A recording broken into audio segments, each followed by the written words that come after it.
All right, we're going to dive into my perfect offseason offensive line plan coming up here on Chicago Bears Now with the scouting combine around the corner and free agency just after that, and then the draft. We're losing our sub battle. The Commanders report. No, we lost at the Hail Mary. Not going to lose again. Hit that subscribe button. Let's take down Sperry and the Commanders. And if you want free content, just subscribe.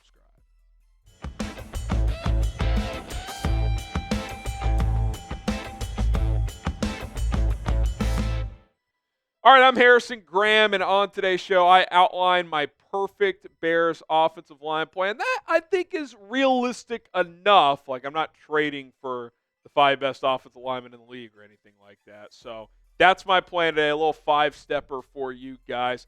Here's where the O-line sits right now. You've got Braxton Jones and Darnell Wright at each tackle spot. They're on your roster. All your interior starters are impending free agents. Tevin Jenkins, Coleman Shelton, Matt Pryor, Jake Curran, Doug Kramer, Larry Borum, Bill Murray, all various free agents, some unrestricted, some restricted and exclusive rights free agents. So some of those guys could certainly be back. But you could make the argument that at minimum you need 2 new starters, but up to 4. 3 feels like the sweet spot for the Bears this offseason. So do you get 1 or 2 in free agency, 1 or 2 in the draft? Do you get all 3 in free agency and get depth in the draft? We'll see what the approach ends up being for Ryan Poles and Ben Johnson, but both acknowledge at the end of the season and once they hired Johnson that they got to get better up front. So I expect a pretty heavy investment in the offensive line this offseason. Okay, step number 1. Shouldn't surprise anybody. Sign Trey Smith. I don't want to sound like I'm beating a dead horse. I know, there's these graphs on Twitter that suggest maybe he's not as good as we think. Just trust the eyes. Trust the production. He's been a really, really good player for a really, really good team for 4 years that resulted in 2 Super Bowls. Obviously, one player doesn't make a Super Bowl, but Trey Smith has been a very good player for the Kansas City Chiefs. You should be comfortable throwing a lot of money at him because a player of this caliber rarely hits the open market. And as of now, it looks like he probably will because the Chiefs have tough decisions to make. And if you bring this guy in, A, you reunite college teammates Darnell Wright and Trey Smith. They overlapped at Tennessee. And B, to me, your right side, you got 2 cornerstones for years to come. Darnell Wright has 2 years left in his rookie deal plus a 5th-year option. Trey Smith, I would assume, gets at least a 4-year contract, if not 5. You don't even have to worry about those 2 guys for, at minimum, the next 2 to 3 years, if not longer. Get it done. Get them in here. Pay up. Make them the highest paid guard in the league. That's what it's going to take. That's what you should do. Cap's going up. Shouldn't worry about it. And that is step number 1. Would you make Trey Smith the highest paid offensive guard in the NFL? Type Y for yes, type in for no. I would. Is it an overpay? Probably slightly. That's the cost of doing business. He's a top 10 guard. To make him the highest paid, it's fine. Step number 2, sign Drew Dalman. I think Smith and Dalman should be priorities in free agency. And if you can get both, that's a hell of a job. It really, really is. This is my contract projection for Dalman. I think he's probably getting about $12 million a year. It's a lot.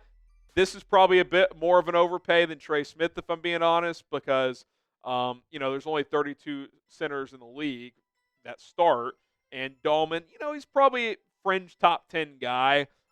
He's one of the better run blocking centers in the NFL. He's average to above average as a pass blocker. He's not great there, but you can live with that because he's pretty damn good overall. And look, if you're the Bears, if you got to overpay for a center that's at least one of the 10 or 11 best in the NFL, probably just do it because how many different centers are we going to trot out there year in and year out? I mean, I've been covering this team just since 2020. If I had to guess off the top of my head, there's probably been 6 or 7 different centers that have started. I mean, I could probably count them out. We've seen guys like Sam Mustipher start, Cody Whitehair, Lucas Patrick, obviously Coleman Shelton. Ryan Bates didn't start a game at center, but he was in the plans there for a little bit as well. Did I say Sam Mustipher? I think I did. So 5 right here. James Daniels, that's 6. I mean, it's been a lot. There's been a lot. If you can get a guy that's at least solid for 3 or more years, I would just do it and let that relationship grow between him and Caleb Williams. Like, that's what I would do if I was the Chicago Bears.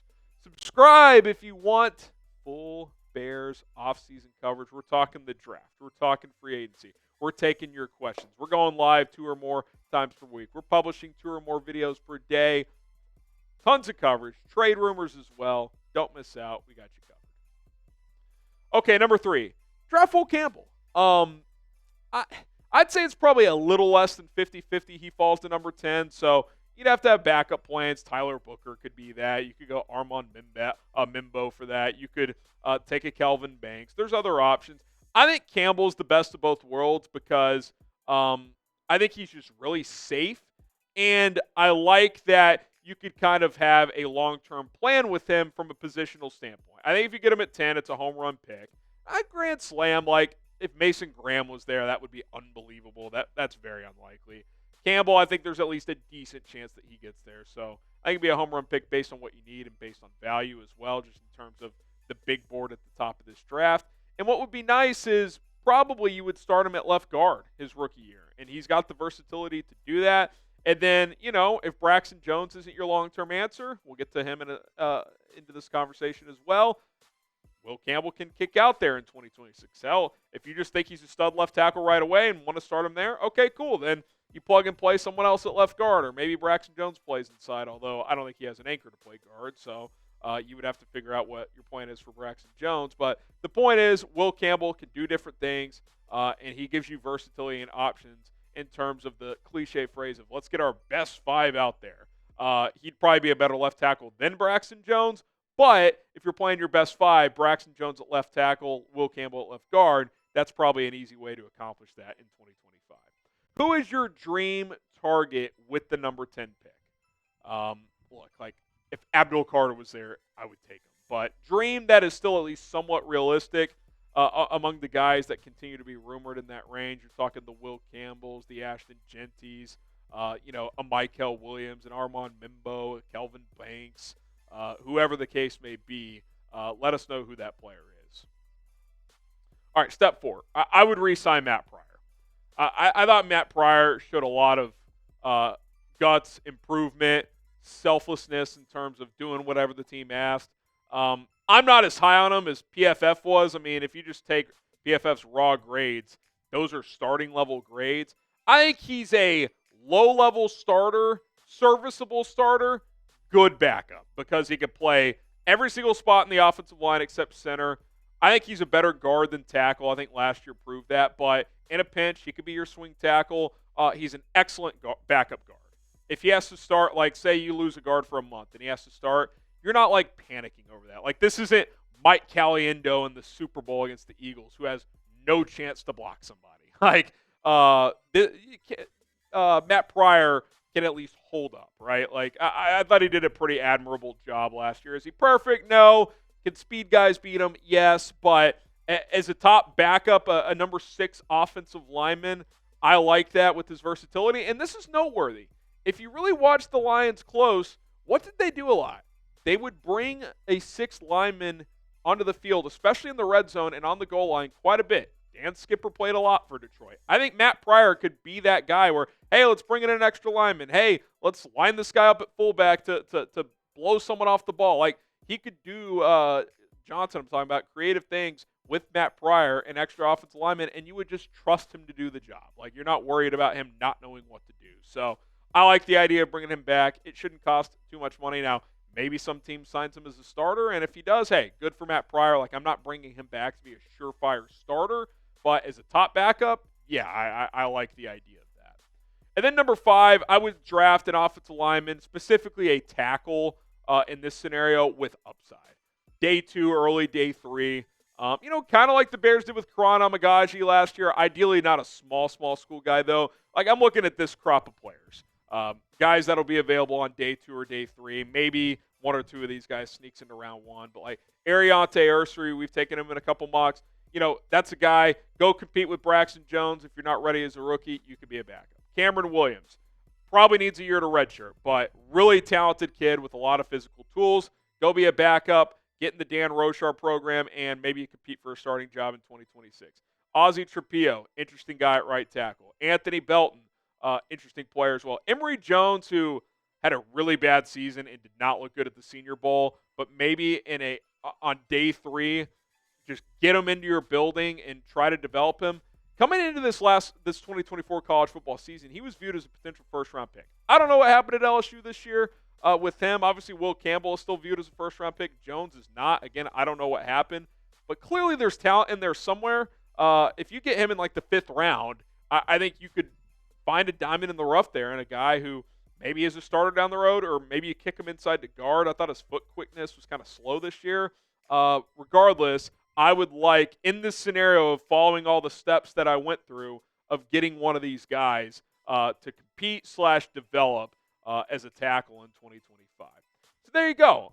This could be your potential 2025 offensive line. And I don't think it's like that chaotic. I'm not saying it's like 80% likely you get all of these guys, but I think there's a scenario where you do. You could absolutely end up with Trey Smith and Drew Dalman. Will Campbell could fall to the number 10 pick. So you go Braxton Jones, Will Campbell, Drew Dalman, Trey Smith, Darnell Wright.